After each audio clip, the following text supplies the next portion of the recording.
Personnellement, je trouve que le cinéma africain a connu une évolution remarquable, gagnant une reconnaissance internationale.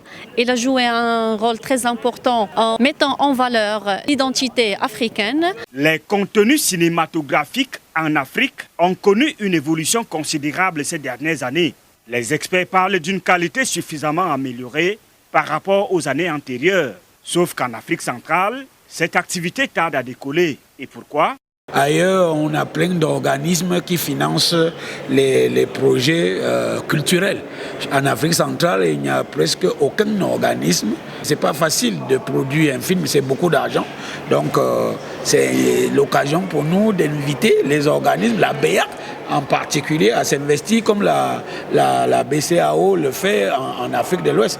À ce jour, plusieurs contenus sont rejetés par les distributeurs qui peinent à les écouler sur le marché. Il nous arrive de recevoir des films qui ne sont vraiment pas vendables. Les producteurs ne prennent vraiment pas du temps pour faire le bon travail.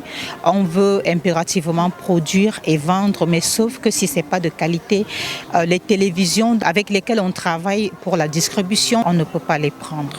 Toutes ces questions et bien d'autres ont bénéficié d'une attention particulière au cours du festival Écran Noir tenu à Yaoundé du 14 au 21 octobre 2023. L'occasion a été donnée à plusieurs réalisateurs de présenter leurs œuvres. Le Maroc était en vitrine. Mon film Faro, il raconte l'histoire des anciens résistants marocains sahraouis à la ville de Dakhla, située au sud du Maroc.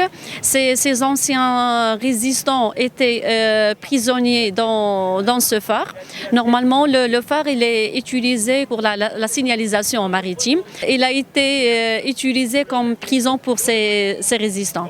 Alors le film expose des témoignages des familles qui se sont traumatisées par les conditions pénibles, inhumaines. Une très belle œuvre qui pourrait inspirer d'autres réalisateurs.